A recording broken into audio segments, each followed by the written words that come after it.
The universe wants to create.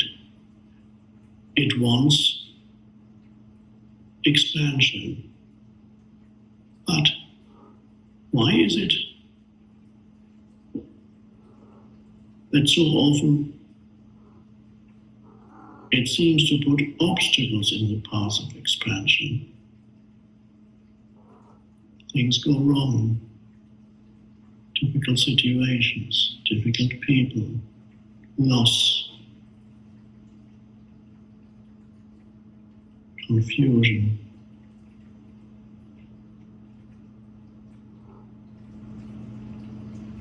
Why do some people experience life as one damn thing after another? Why does all these things wrong? Why doesn't life leave me alone? Why does expansion seem to be blocked so often, if the universe wants expansion, which it does?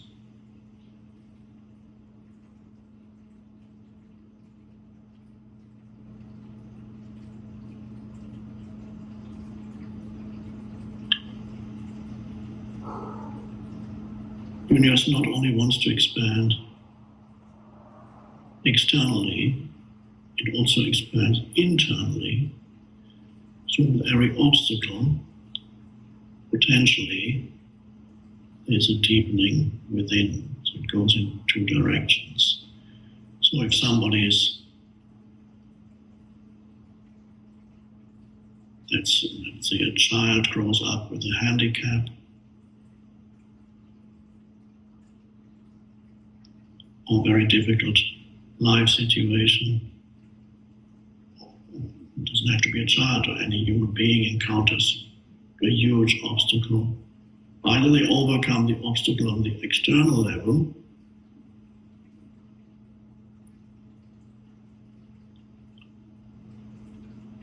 or they transcend that obstacle on an inner level.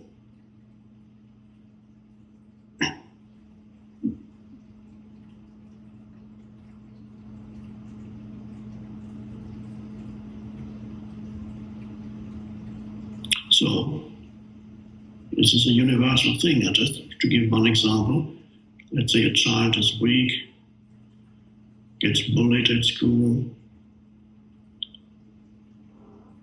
is very unhappy because of that. Then the child could generate so much energy that he or she would take up martial arts, go to a teacher, just as it's shown in those movies. And then eventually he or she can defeat the bully, generated the energy that would not have been generated if the bully had not been there. So it becomes stronger on that. That's expansion in a way. Or the child is just too weak, it doesn't generate expansion on that level. It can never defeat the bully. But the energy goes within, develops other abilities, perhaps the ability to be creative, to think, to create.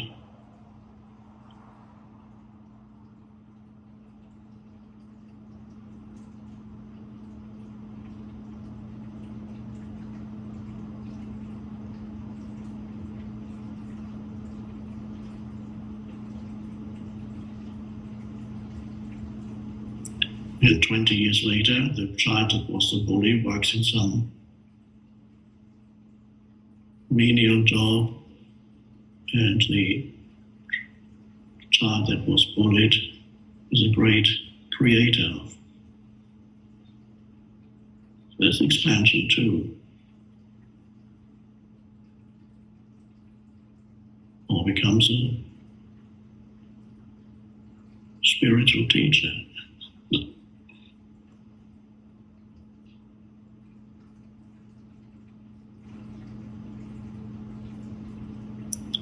So the universe wants to expand, but it also wants you to experience obstacles to expansion, which are part of the expansion. It goes in two directions. So welcome all the obstacles in your life, the obstacles to whatever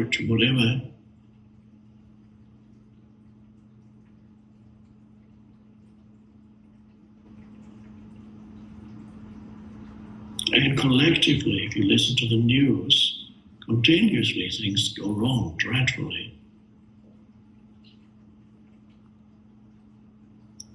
on the planet.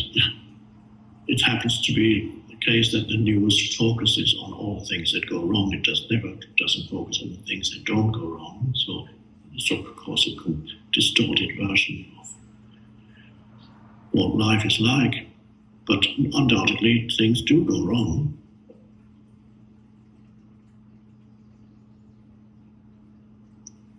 Humanity is being challenged sometimes through factors that seem to have nothing to do with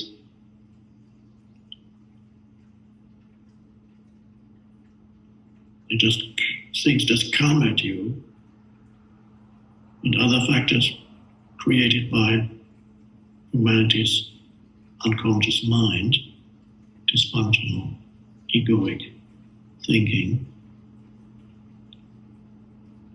And so it's only through experiencing the effects of that unconsciousness collectively, if you look at humanity as a whole for a moment, as one single expression of consciousness divided into billions of little entities, one huge array of consciousness divided into billions of small arrays of consciousness, one of them is you.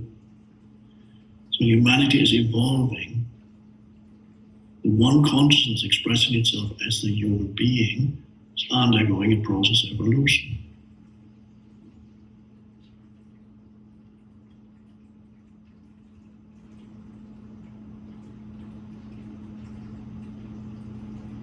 It's like birthing.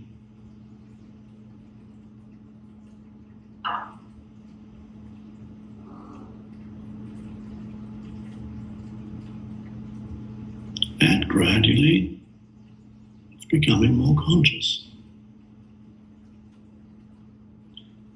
It seems to take a long time, but every human being reaches a point where the consciousness accelerates, and that's when you consciously embark on the spiritual path, as you are doing. That means your primary teacher is no longer suffering. It may still come in, but it's no longer your primary teacher.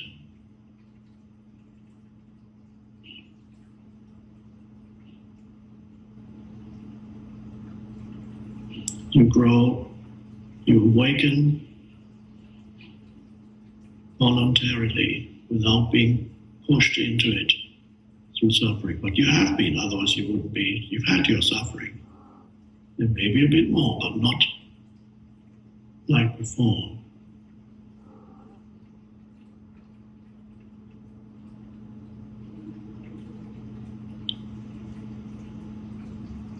And for many of you, suffering is coming to an end. It doesn't mean that you don't face problems anymore, but you don't transform them into suffering.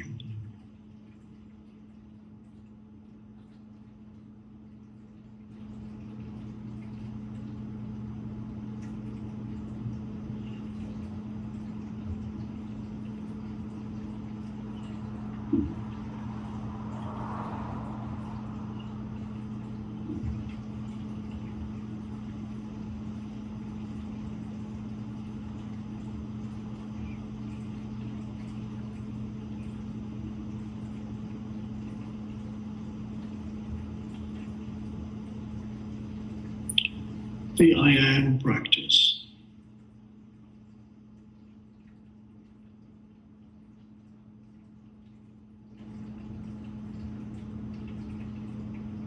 I am. There's no doubt about that. everything else could be an illusion. And one way of looking at it is to say, well, it is a kind of illusion, because nothing lasts for long. Everything here is impermanent.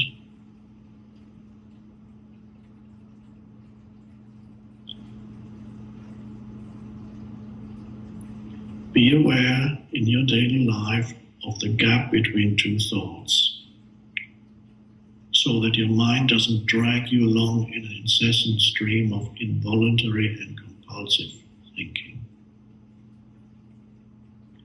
Invite these gaps into your life. So by looking at something without interpreting it, by listening to something without interpreting it, by taking conscious breaths occasionally. Observe the air flowing into the body, out of the body, no thought. You become aware of the underlying presence.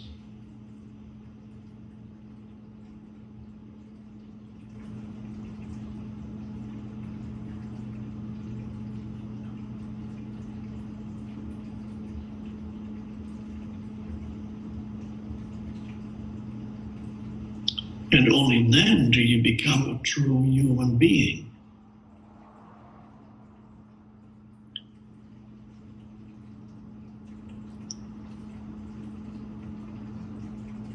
So humans are still undergoing an evolutionary process. They're not finished. They're not even fully human yet, most of them. You're fully human when you are conscious, not only of your humanness, but also of your beingness. When the two come together, you are a human being. Before, you're only a human, unaware of being, only a personality. A human being lives in two worlds, the manifested and the unmanifested. And that would mean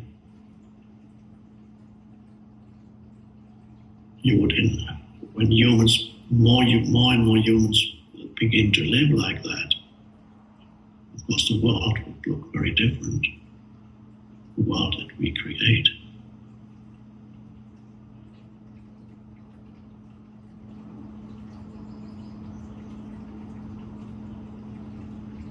So, be not only human, but be the being, so you become a true human being.